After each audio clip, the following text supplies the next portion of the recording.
diamonds, 2 emeralds, and 1 perfect white pearl.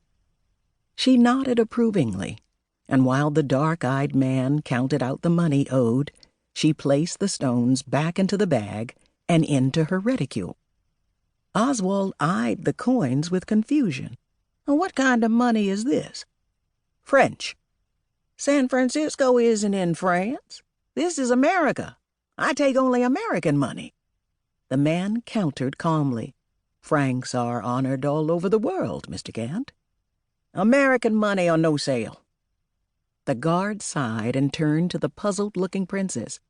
When he explained the situation, she erupted with verbal outrage, while the red-faced, tight-lipped Oswald silently stood his ground in response to her rising vocal anger. She withdrew the jeweler's bag from the reticule and all but threw it at him as she rose to her feet and stormed to the door. Oswald hefted the bag on his palm to make certain it wasn't empty, and before he could ask if she'd be returning, the princess swept out of the shop. Her escorts offered hasty assurances that they'd be back in the morning with American coin, then hurried off to catch up with the furious royal. Later, after gathering himself, Oswald prepared to close for the day and head home. But first he opened the velvet bag to place the stones back inside the case.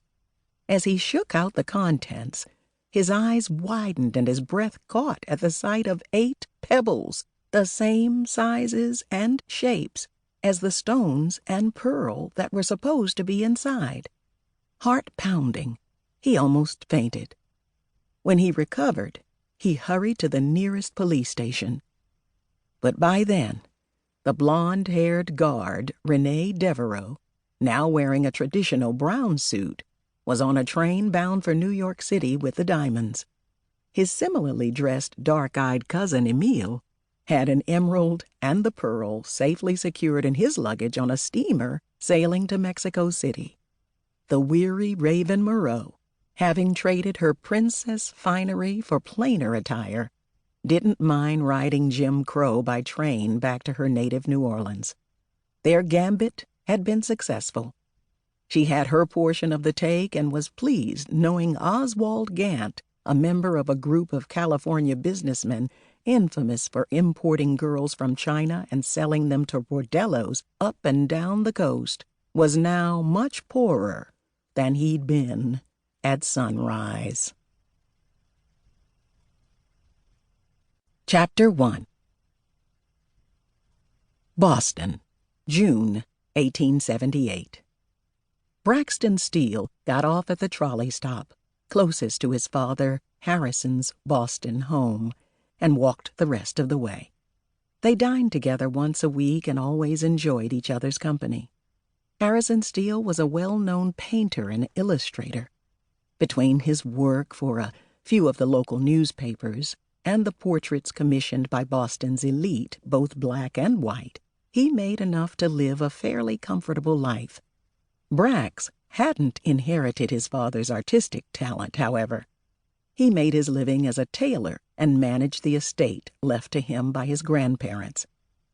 It was a lovely spring evening, and when Brax arrived, Harrison was seated outside on the top step of his small home. "Greetings, son. How are you, Da?" "Doing well for an old man. Come on inside." His father was also a passable cook, and they sat down to a meal of roast chicken and root vegetables. The usually gregarious Harrison seemed subdued, however, and it gave Brax pause. "Is there something wrong?" His father shrugged, saying quietly, "Maybe, maybe not." "Meaning?" "Then you have a past. Sometimes it comes back to put its foot on your throat in ways you hadn't considered." "That's certainly a definitive answer." That earned him a rueful smile. Brax waited for more clues as to what this meant. "Back before I married your mother, I was in love with a woman named Hazel Moreaux.